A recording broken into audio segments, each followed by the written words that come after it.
4, 3, 2, 1, go! Hutan Gintung. Penyelidikan dibagi menjadi dua kelompok. Sawitri bergabung dengan Wirapati dan Surya Manggala. Sundari tetap bersama sepasang pendekar muda, Adijaya dan Asmarini. Jika Wirapati mencoba menelusuri jejak yang pernah disinggahi Nyai Mandita, maka kelompok Adijaya kembali ke penginapan. Mereka makan di kedai yang terletak menempel di sebelah penginapan. Tanwira selain pemilik penginapan juga yang punya kedai kebetulan sedang berada di sana. Jadi tanpa ragu lagi Adijaya mengajukan pertanyaan di sela-sela sedang makan. "Kisanak, apa pernah mendengar tentang Resi Danuranda?" Tanwira tampak kerenyitkan kening. Berusaha mengumpulkan ingatannya. Banyak sudah orang yang singgah baik ke penginapan atau cuma makan di kedai. Dari mereka Tanwira banyak mendapatkan bermacam-macam berita. Bisa sedikit memberikan gambarannya, pinta Tanwira yang belum berhasil menemukan ingatannya.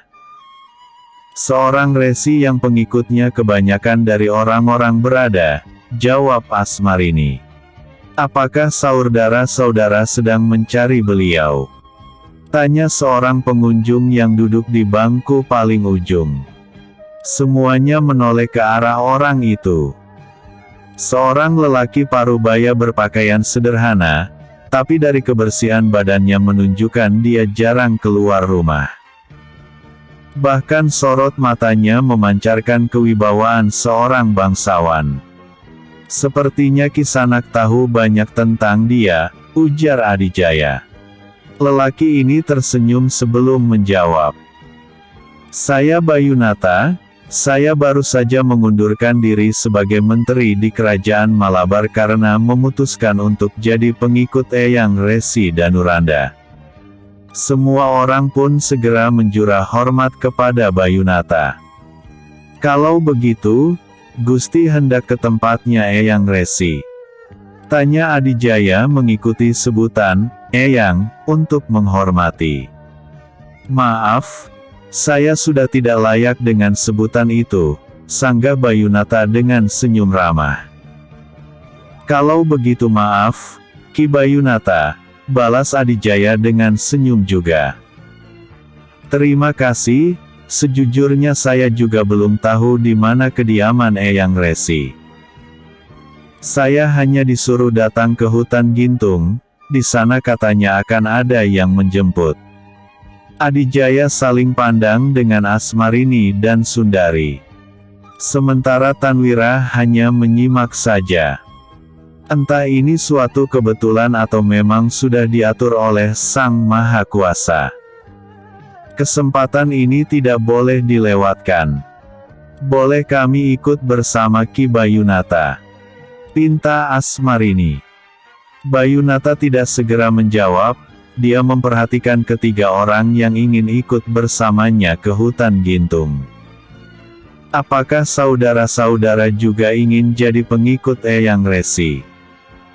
Bibi ini ingin ketemu saudaranya yang sudah jadi pengikut Eyang Resi, jelas Adijaya memperkenalkan Sundari. "Dan kami juga sepertinya tertarik menjadi pengikut Eyang Resi," lanjutnya mengenalkan diri dan Asmarini sebagai suami istri. "Tidak masalah, malah saya senang tidak sendirian lagi." Bayunata menunggangi seekor kuda jantan yang cukup gagah. Perawakannya tinggi. Di pinggang kuda itu tergantung dua buah kotak kayu di kiri dan kanan. Itu adalah kotak harta milik Bayunata. Lelaki setengah baya ini mengundurkan diri jadi menteri karena hidupnya kesepian walaupun menjadi pejabat kerajaan. Selama jadi menteri dia mempunyai 1 istri dan 3 selir, tapi dari semuanya tidak memberikan keturunan. Setelah mundur dari kerajaan, dia ceraikan istri dan selir-selirnya. Mereka diberikan bekal hidup yang cukup layak, dan memutuskan untuk menjadi pengikut Resi Danuranda setelah mengenal Sang Resi Tiga Purnama sebelumnya. Bayunata berjalan di depan sebagai penunjuk jalan. Sementara Sundari ikut dengan kereta kuda Adijaya. Mereka menginap dulu satu malam sebelum berangkat pagi ini. Mudah-mudahan tengah hari nanti bisa sampai ke hutan Gintung, kata Bayunata sebelum berangkat. Sebenarnya bekas menteri ini merasa heran, karena sepengetahuannya pengikut Resi Danuranda tidak datang mengajukan sendiri. Tapi mendapat tawaran setelah agak lama berkenalan dengan Sang Resi.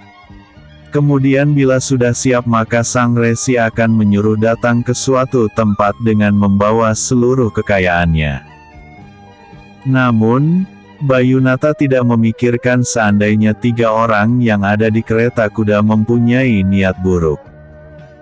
Lagi pula Resi Danuranda juga manusia sakti mandraguna. Perkiraan Bayunata tepat. Mereka sudah sampai di sisi hutan Gintung saat matahari berada tepat di atas kepala. Cuacanya tidak terasa terik karena udara di sekitar hutan begitu sejuk. Seorang pemuda berpakaian resi sudah menunggu di sana. Wajahnya langsung menunjukkan curiga ketika Bayunata tidak datang sendirian. "Siapa mereka?" tanya pemuda ini. Bayunata sudah mengenal pemuda ini karena sering melihatnya bersama Sang Resi. Dengan canggung Bayunata menjelaskan tujuan mereka. Pemuda yang jelas tahu cara kerja Resi Danuranda wajar curiga kepada 3 orang yang kini sudah turun dari kereta kuda. Si pemuda mendekati mereka. "Dari mana kalian tahu tentang Eyang Resi?" selidiknya. "Sesuai rencana yang sudah diatur sebelumnya," Sundari menjawab. "Saudara saya sudah lebih dulu ikut Eyang Resi. Saya dan keponakan saya ini juga ingin mengikuti jejak saudara saya." "Siapa saudara yang kau maksud?" "Namanya Nyai Mandita. Apa kalian tahu syaratnya?" Kemudian Adijaya menunjukkan peti besar yang terikat di kolong kereta kuda. Dengan sedikit membukanya, terlihatlah tumpukan perhiasan dan batangan emas. Pemuda ini terperangah melihat petinya yang cukup besar tidak muat kalau ditaruh di dalam kereta, jadi harus diikat di kolongnya. "Saya kira cukup untuk 3 orang, ujar Adijaya sambil senyum. Melihat harta yang begitu banyak, kecurigaan si pemuda seketika hilang. Tapi wajahnya tetap datar malah sedikit angkuh. "Baiklah, semoga Eyang menerima kalian. Karena sebelumnya kamu tidak pernah menerima pengikut dengan cara begini. Terima kasih."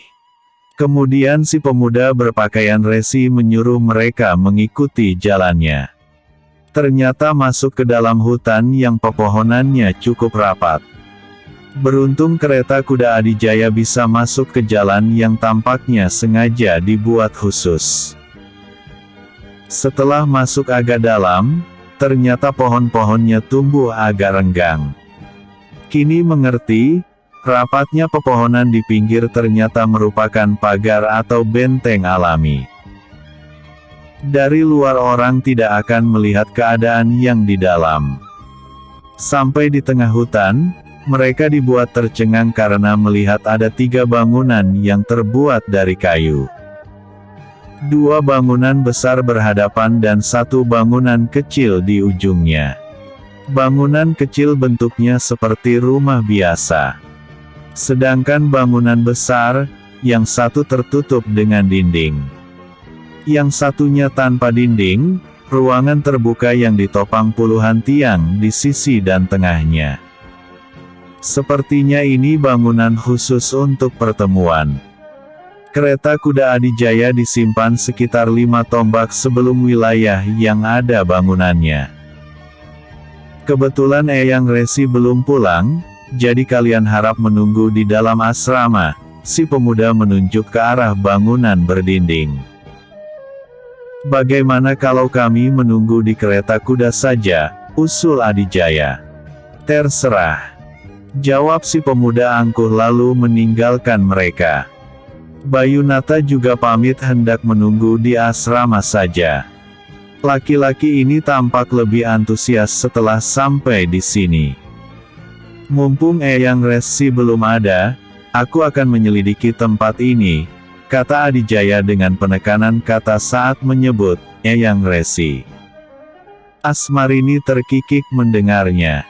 Sedangkan Sundari tampak tegang. Bibi tenang saja, ucap Asmarini yang melihatnya. Rahasia gudang harta. Dengan menggunakan payung terbang, Adijaya terbang lebih tinggi setengah tombak dari pucuk pohon. Dia melayang di udara luar di atas hutan. Walaupun agak rimbun, tapi masih bisa melihat jelas ke dalamnya.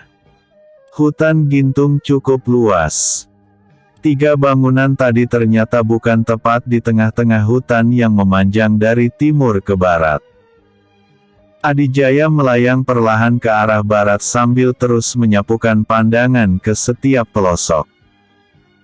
Merasa masih kurang jelas pengamatannya, Adijaya angkat tubuh semakin tinggi sampai puluhan tombak. Angin di atas bertiup lebih kencang.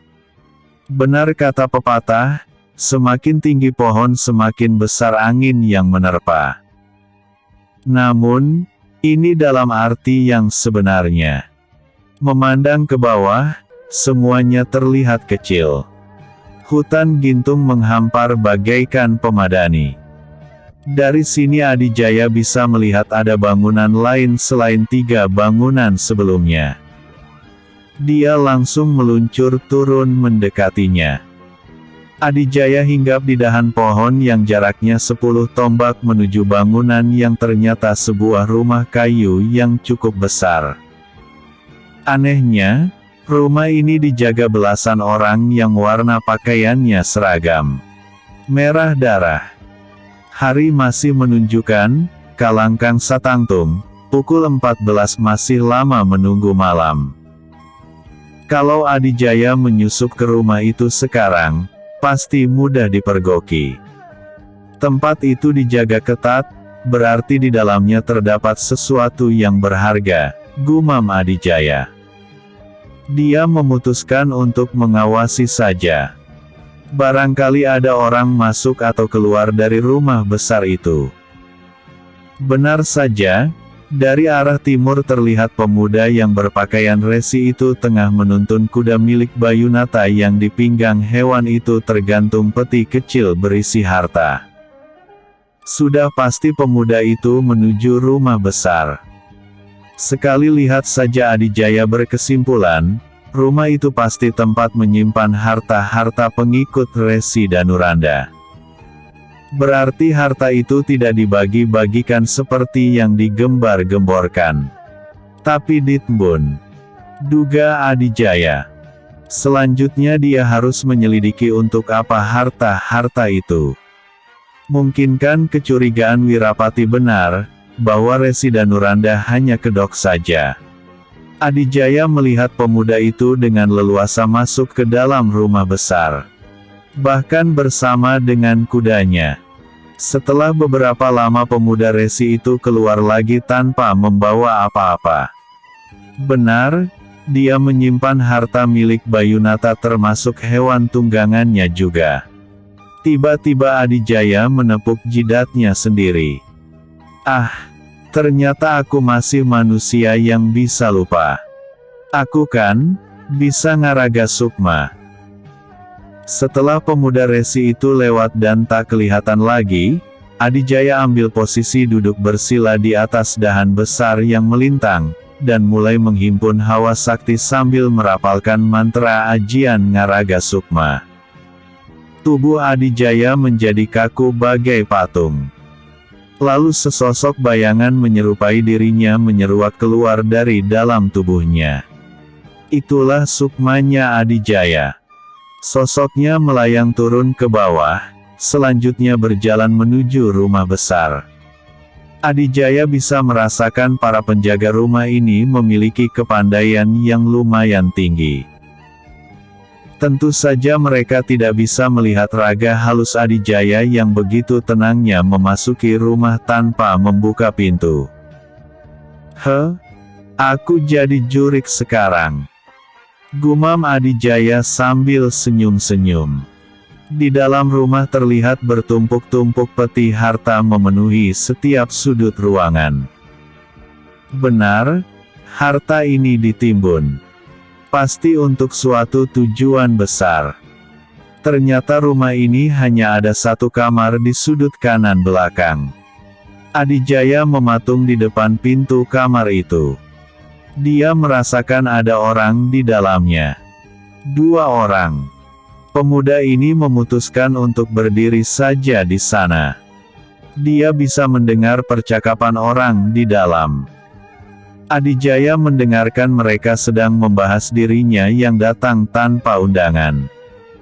Pemuda resi itu pasti yang menyampaikannya. Mereka wajib dicurigai. Tidak ada orang yang tertarik dengan sendirinya tanpa wejangan yang mengandung gendam darimu, Danuranda. Kemungkinan besar mereka keluarganya Nyai Mandita, karena hanya wanita itu yang menjadi pengikutku dengan cara menghilang tiba-tiba. Kenapa kau kurang hati-hati? Ampun, tuanku. Seperti kepada yang lainnya, saya juga mewanti-wanti dia agar berpamitan kepada orang terdekatnya.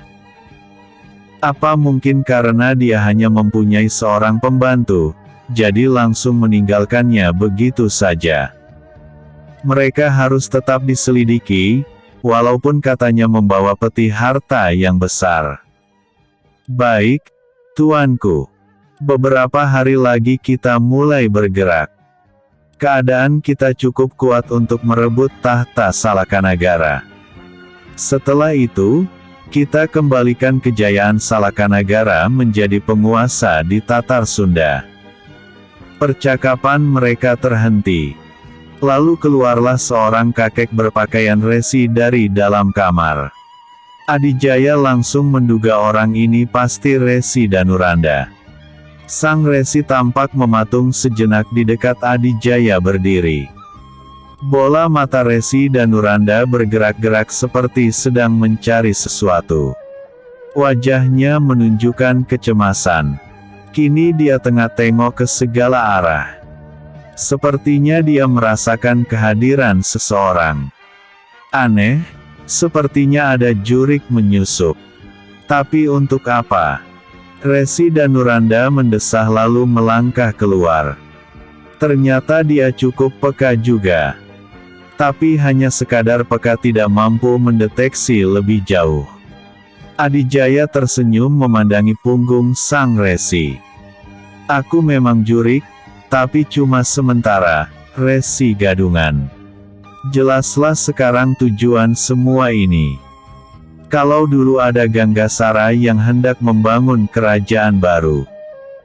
Kini, entah siapa orang yang dipanggil tuanku itu, dia merencanakan penggulingan tahta kerajaan Salakanagara. Dahulu kala, sebelum Tarumanagara sekarang berjaya sebagai penguasa dari puluhan kerajaan kecil yang menjadi bawahannya.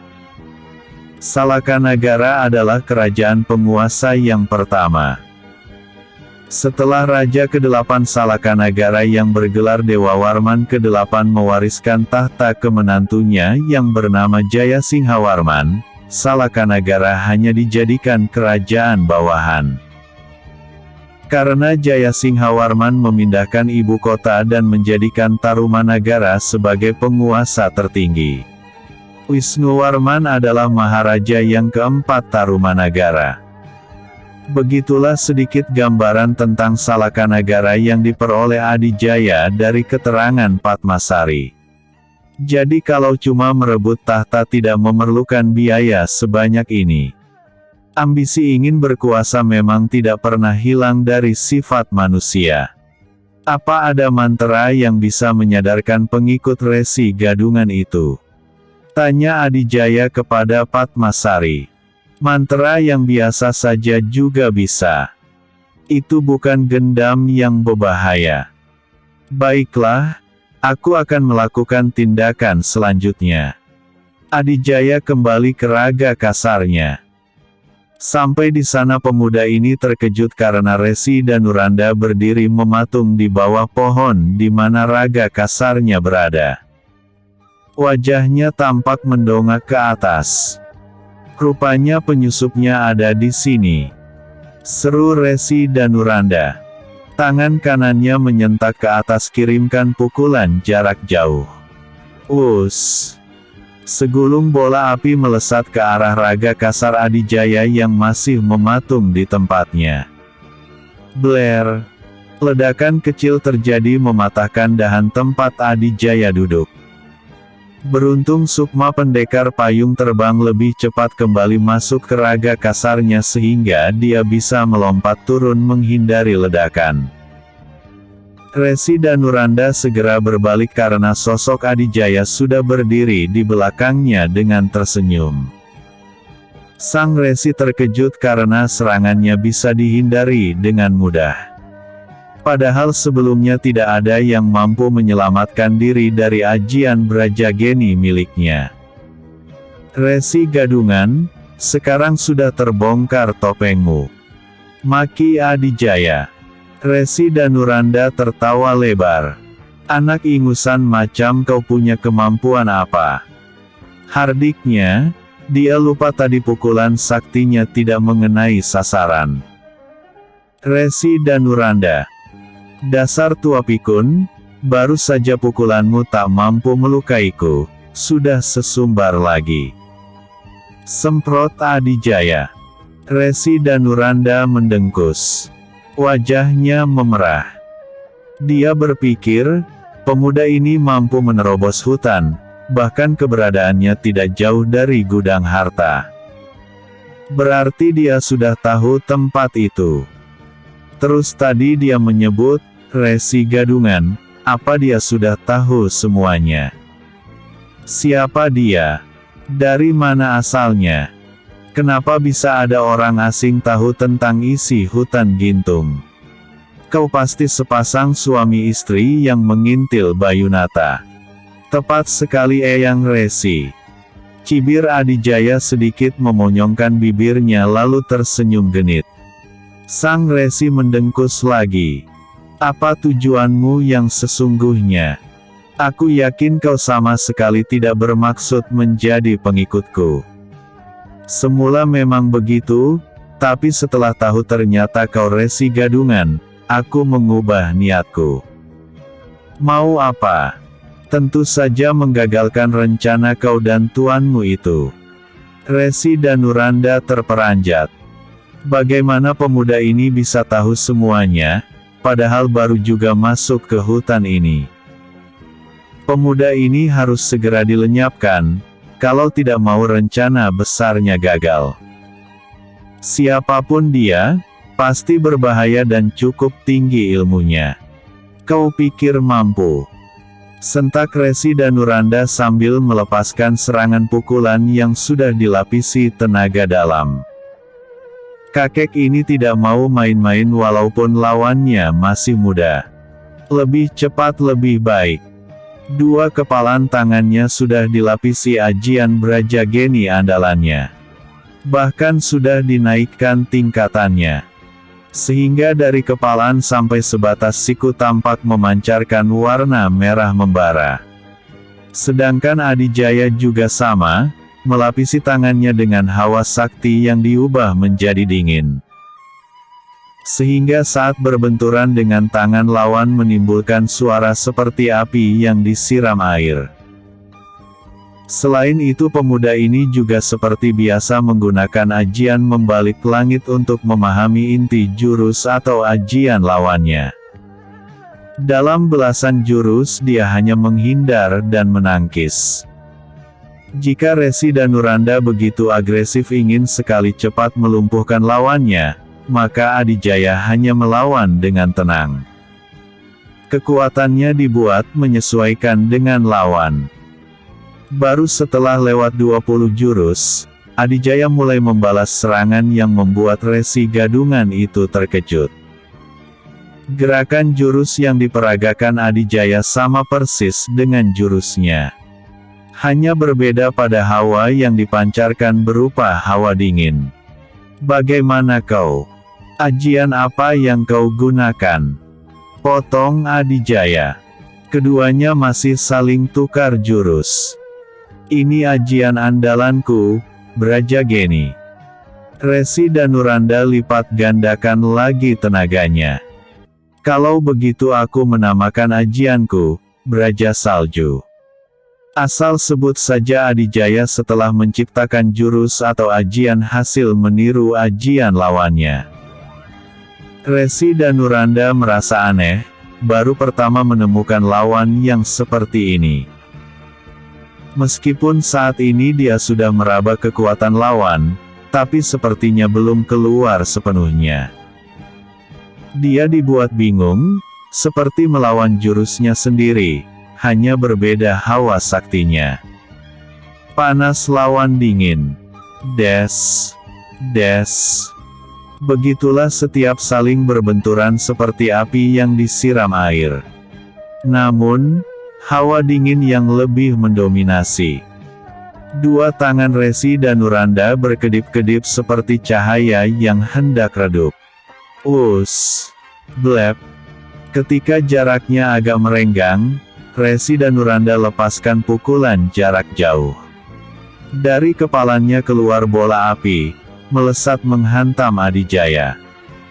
Tapi bola api itu seolah tertelan begitu menghantam telapak tangan Adijaya yang tampak berwarna putih pucat dan mengepulkan uap dingin.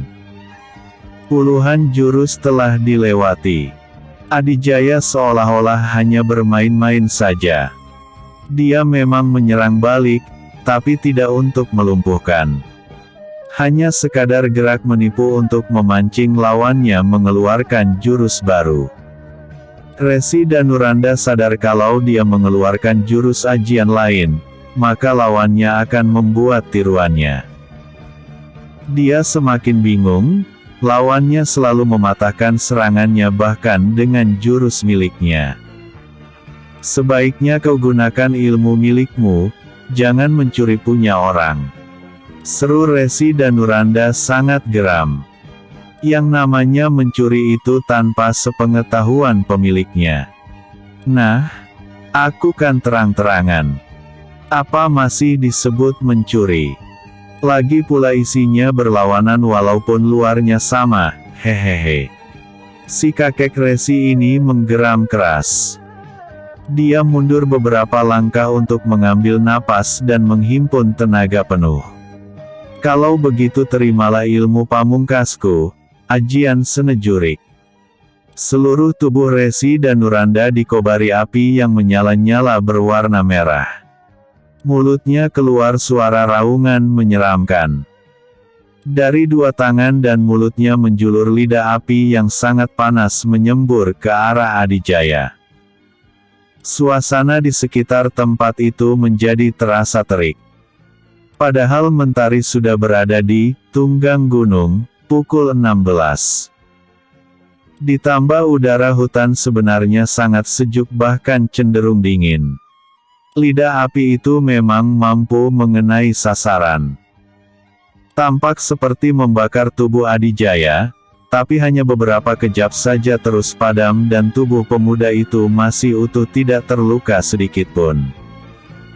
Resi Danuranda kini bagaikan seseorang yang mampu mengendalikan api. Dia bisa membuat lidah api kapan saja dengan ukuran berbeda-beda. Namun, begitulah, sepertinya api itu tidak bisa menyentuh Adijaya. Padahal sebelumnya tidak ada pendekar yang mampu melawan, senejuriknya api setan. Sekali terlalap tubuhnya langsung hangus. Tapi Adijaya tidak sedikit pun terbakar walaupun cuma pakaiannya. Yang dilakukan Adijaya adalah menebalkan hawa dinginnya dengan kekuatan dari Melati Tunjung Sampurna. Dia tidak menggunakan ajian membalik langit lagi. Sekarang dia sedang mempersiapkan ajian serap sukma. Adijaya bergerak mendekati Resi Danuranda. Bagi sang resi ini kesempatan untuk meleburkan tubuh Adijaya dengan apinya yang panasnya mampu mencairkan baja sebesar kerbau dalam waktu singkat. "Konyol, cari mati kau!" seru sang resi tersenyum merasa menang. Lalu dengan cepat dia song-song Adijaya. Dua telapak tangan berhasil meraih bahu pemuda itu. Seketika api membungkus seluruh tubuh Adijaya. Bahkan dari mulut sang resi juga menyembur lidah api khusus membakar bagian kepala. Tapi Adijaya tetap tenang. Dia tidak merasakan kepansan sama sekali. Kobaran api itu tidak membuatkan terbakar. Tubuhnya dalam keadaan baik-baik saja. Malah seolah sengaja dirinya dibakar. Adijaya berdiri sambil bersedekap. Kedua matanya menatap tajam wajah Resi Danuranda. Beberapa lama keadaan tetap seperti itu meskipun Resi Danuranda telah mengerahkan seluruh tenaga dalamnya. Jika dilihat dari jauh maka kobaran api itu seperti api unggun yang meluap-luap. "Siapa kau sebenarnya? Kenapa aku tidak pernah tahu ada orang semacam kau di dunia ini?" Adijaya hanya tersenyum sebelum dia menghempaskan napas dari hidung dengan kuat. Hempasan itu ternyata mampu memadamkan api baik yang membakar tubuhnya maupun yang berkobar di tubuh Resi Danuranda. Pes! Api lenyap seketika dan udara langsung berubah menjadi sangat dingin seolah berada di puncak gunung es. Tubuh Resi Danuranda kaku.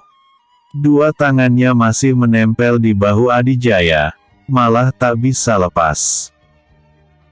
Hawa sedingin es merasuki tubuh sang resi yang tak mampu bergerak akibat pergantian hawa panas ke dingin yang sangat tiba-tiba. Selanjutnya kakek ini merasakan ada suatu kekuatan yang menyedot seluruh tenaganya. Semakin lama semakin lemas. Dua lututnya kini bergetar keras. Tubuhnya benar-benar kehilangan daya dan kesaktian yang sudah puluhan tahun didapatkan dengan susah payah. Juragan Cengkeh. Ajian serap sukma telah melenyapkan kesaktian yang dimiliki Resi Danuranda.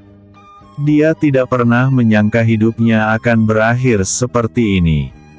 Bahkan sekadar bersuara untuk mengeluarkan tangisan pun tidak bisa. Yang lebih terhina, dia kalah di tangan pemuda yang umurnya terpaut jauh. Tubuhnya jatuh berlutut dengan napas putus-putus setelah Adijaya bergerak mundur menjauhinya. "Bunuh saja aku sekalian," ratap si kakek, suaranya serak. Kepala menunduk dan bahunya berguncang sedikit. Sekarang dia bisa menangis. Bagi pendekar, mati dalam pertarungan adalah sebuah kehormatan. Tapi bagi Adijaya, hidup mati bukan urusanku, tapi Sang Hyang menang. Resi Danuranda mengangkat wajahnya, menatap Adijaya. "Siapa kau sebenarnya?" Pertanyaan ini terulang. Karena memang hatinya penasaran. Siapapun akan penasaran kalau ada orang yang lebih unggul darinya. Dalam sekejap Adijaya kini telah memayungi dirinya bermaksud menunjukkan identitasnya. Kedua mata sang resi langsung terbelalak. Pendekar payung terbang. Di daerah Kulon, si kakek pernah mendengar kabar tentang pendekar payung terbang dari obrolan murid-murid Padepokan Karangbolong. Konon katanya, Mahaguru dari Padepokan Gunung Sindu saja sampai ciut nyali hanya dari melihat sosok sang pendekar. Dia pikir itu hanya cerita yang dibesar-besarkan. Sekarang dia sudah merasakan sendiri kesaktian sang pendekar yang masih muda ini. Dan katanya juga pendekar muda ini tidak pernah membunuh lawannya. Pergilah, perbaiki sisa umurmu sebelum menghadap Yang Maha Kuasa. Karena sebesar apapun dosa manusia, Sang Hyang Tunggal akan mengampuninya. Adijaya meninggalkan kakek itu. Dia melangkah biasa menuju arah timur. Sementara itu di bangunan asrama terjadi kegemparan. Puluhan pengikut Resi Danuranda tiba-tiba kebingungan mendapati mereka berada di tempat asing. Rupanya, dengan musnahnya ilmu Resi Danuranda, musnah pula gendam yang menguasai mereka. Belasan anak buah sang Resi juga kebingungan. Mereka tahu pengaruh gendamnya hilang. Beberapa dari mereka segera melaporkan kejadian ini. Mendengar suara gaduh, Asmarini dan Sundari segera mendekati asrama. Puluhan orang di dalam asrama berhamburan keluar sambil berteriak-teriak. Di mana ini? Kenapa aku berada di sini? Apa yang terjadi dengan diriku? Sementara itu Sundari segera mencari majikannya. Dia juga berteriak-teriak memanggil nama Nyai Mandita. Ternyata banyak juga perempuan yang menjadi pengikut Resi Danuranda. Sundari. Satu teriakan terdengar memanggil wanita itu. Sundari segera menoleh ke arah sumber suara. Nyai. Serunya langsung menghampiri dan menarik wanita yang dicari-carinya ke tempat aman. Di tempat lain, Asmarini sedang menghadapi beberapa anak buah Resi Danuranda yang semuanya pemuda berpakaian resi. Dengan mudah gadis ini menjatuhkan mereka. Hanya melukai saja, tidak sampai membunuh. Sementara beberapa anak buah yang hendak melapor, saat di jalan mereka berpapasan dengan Adijaya. Tentu saja mereka terkejut melihat orang asing ada di dalam hutan. Siapa kau? Sudahlah, semua sudah berakhir. Kalian lebih baik pulang ke rumah masing-masing. Ketika mereka hendak menyerang, Adijaya sudah lenyap dari pandangan mata. Karena makin bingung, akhirnya mereka memutuskan pergi ke gudang harta. Tapi mereka malah menemukan sang Resi yang terduduk lesu. Apa yang terjadi, Eyang? Lebih baik kalian selamat diri masing-masing. Rencana besar sudah hancur. Mereka terpaku, sang Resi terlihat pucat dan tidak ada lagi pancaran kewibawaannya. Mereka tidak mengerti apa yang terjadi. Adijaya akhirnya sampai di asrama. Dia langsung berteriak menenangkan orang-orang. Harap tenang, Kisanak, Nisanak semua. Karena suara Adijaya dilapisi sedikit tenaga dalam, maka semua penghuni asrama termasuk Bayunata jadi terdiam. Mereka memandang ke arah Adijaya. Mohon dengarkan penjelasan saya. Lanjut Adijaya, bapak-bapak dan ibu-ibu semua intinya telah dipengaruhi gendam. Sekarang harta kekayaan Anda semua tersimpan di rumah besar yang ada di sana. Adijaya menunjuk ke arah barat. Lalu dia menyarankan jika masih sayang dengan hartanya maka segera ambil ke sana. Semua orang pun akhirnya berduyun-duyun mendatangi rumah penyimpanan harta. Nyai, apakah sudah menyerahkan kekayaan Nyai? Tanya Sundari. Belum, aku baru saja hendak memberitahukan tempat penyimpanan hartaku sebelum tiba-tiba aku sadar dengan keadaanku. Syukurlah. Sundari menghela napas lega. Nyai Mandita dan pembantunya ditinggalkan di kereta kuda. Sundari menceritakan semuanya dari awal ketika dia kehilangan majikannya. Sementara Adijaya dan istrinya hendak membantu orang-orang karena di sana ada banyak penjaga berkepandaian. Dengan payung terbang sambil membawa Asmarini dalam pelukan, Adijaya mendahului mereka menuju rumah penyimpanan harta. Para penjaga rumah terkejut melihat dua sosok terbang menggunakan payung mendarat di halaman rumah. "Penyusup, tangkap mereka!" Belasan penjaga yang berseragam merah darah ini segera mengepung Adijaya dan istrinya. Payung telah disimpan. Asmarini tarik pedang bunga emas lalu menyongsong serangan. Pertarungan pun terjadi di halaman rumah besar itu.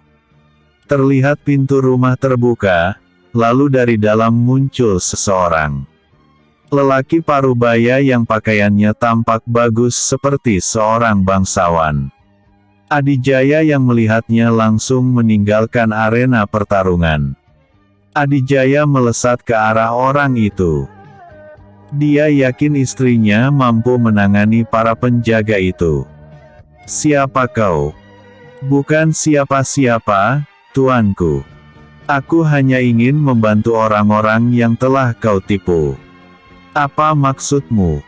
"Sudahlah, resi gadungan itu sudah lemah. Tak bisa diandalkan lagi. Sebentar lagi orang-orang yang kau tipu akan segera datang kemari mengambil harta yang kau rampas." "Sialan, mampus, kau!" Orang yang dipanggil tuanku ini melepaskan pukulan. Ternyata dia memiliki tenaga dalam lumayan. Tapi masih berada di bawah Resi Danuranda. Tentu saja hanya dalam beberapa gebrak, tuanku telah ambruk kehilangan tenaganya. Di sebelah sana Asmarini juga telah menyelesaikan tugasnya. Semua penjaga rumah telah terkapar dengan luka parah yang membuat mereka tak mampu menyerang lagi. Mereka masih dibiarkan hidup. Beberapa saat kemudian berdatangan orang-orang. Adijaya langsung mengarahkan mereka masuk ke dalam rumah. "Cari dan ambillah yang menjadi milikmu saja.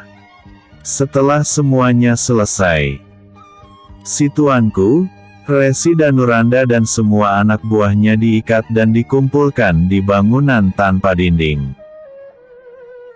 Adijaya berpesan kepada orang-orang bekas pengikut Resi Danuranda yang hendak pulang, agar ada yang melaporkan ke pihak kerajaan. Baik ke Salakanagara atau langsung ke Tarumanagara. 4 hari kemudian, rombongan prajurit Tarumanagara yang datang dipimpin seorang senapati. Mereka juga datang bersama rombongan Wirapati. Resi Danuranda dan komplotannya digiring ke kota Raja Tarumanagara dengan tuduhan rencana makar.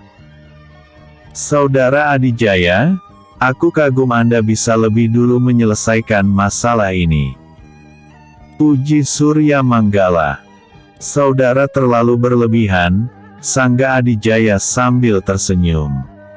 Di tempat terpisah, Wirapati dan Nyai Mandita terlibat pembicaraan serius. "Aku sangat tulus mencintaimu, Nyai." Nyai Mandita yang masih terpancar kecantikannya hanya menunduk. Pikirannya masih ragu. Namun, Wirapati terus meyakinkan. "Kau tidak perlu takut aku mengincar hartamu. Simpan saja itu. Sekarang apa kau pernah mendengar juragan cengkeh dari desa Bangka?" Wanita ini mengangkat wajahnya, mencari sesuatu dari tatapan mata lelaki yang pernah menjadi kekasihnya dulu. "Ya, aku pernah mendengar. Tapi tidak tahu orangnya."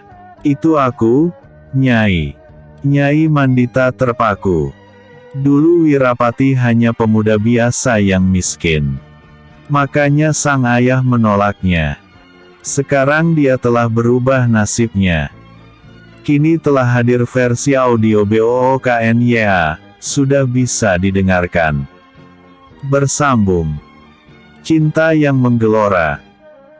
Ketika yang lain meninggalkan hutan Gintung, Adijaya dan istrinya masih berada di sana hingga senja tiba. Mereka tidak di ruang dalam kereta, tidak juga di tempat kusir. Tapi mereka duduk berdua di atas atap kereta kuda. Asmarini terbuai dalam pelukan suaminya. Mereka ingin menikmati suasana berdua saja. Menghirup udara hutan yang bersih dan segar. Melihat pemandangan sore yang indah. Kita kemana lagi, Kakang? Aku merasakan ada panggilan ke arah barat.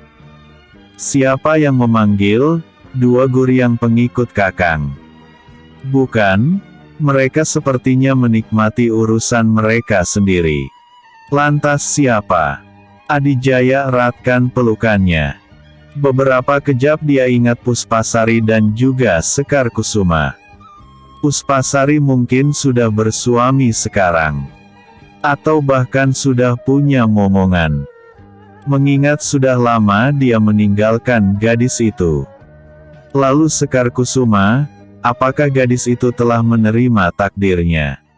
Mau membuka hati kepada lelaki lain. Sebagai lelaki wajar kalau dia menyukai banyak perempuan.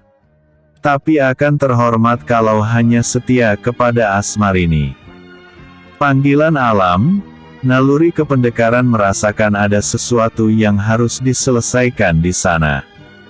Apa Kakang sudah mempunyai gambaran? Dulu aku terlibat sengketa di Padepokan Karangbolong. Dari permasalahan itu aku mengetahui tentang Padepokan Aliran Hitam Gunung Sindu. Nah, entah kenapa aku merasa ingin berurusan dengan Padepokan itu. Aliran Hitam. Iya, sebelum ke sana aku ingin membuat Dinda lebih kuat lagi. Wajah Asmarini tampak sumringah. Dia merangkulkan tangannya ke leher sang suami. Dia senang atas cara suami melatih, menguatkan dan menambah tenaga dalamnya. Dengan cara yang indah, kan? Tentu saja. Aku sungguh bahagia jadi istri Kakang, pendekar terhebat. Bagaimana Dinda bisa berpikiran seperti itu? Yang aku lihat memang seperti itu. Aku ingat gurunya Ki Somara yang langsung kabur ketika melihat Kakang memegang payung. Itu kan namanya menyerah sebelum perang. Bisa juga dia sadar diri. Butuh beberapa saat sebelum gadis mungil ini tertawa renyah. Tapi tidak seru kalau kabur duluan. Dinda tahu siapa dia. Asmarini menggeleng pelan. Tatapannya seakan ingin menembus sorot mata sang suami. Namanya aku tidak tahu, tapi dia murid Padepokan Gunung Sindu. Asmarini membuka mulut hendak bicara, tapi keburu tertahan oleh sentuhan lembut bibir suaminya. Si gadis pasrah. Mereka saling memagut beberapa lamanya. Sampai gejolak makin membara, Adijaya membawa istrinya masuk ke ruang dalam. Di dalam, hanya terdengar napas saling memburu.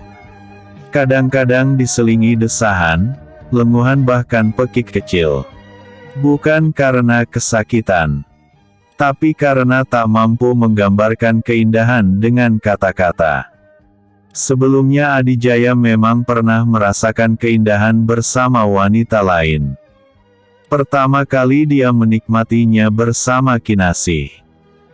Waktu itu dia merasakan seolah-olah itulah yang paling indah, karena baru pertama kali.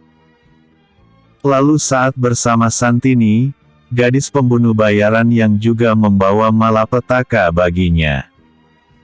Dengan gadis itu, murni hanya gelora kelelakian yang tak mampu dibendungnya.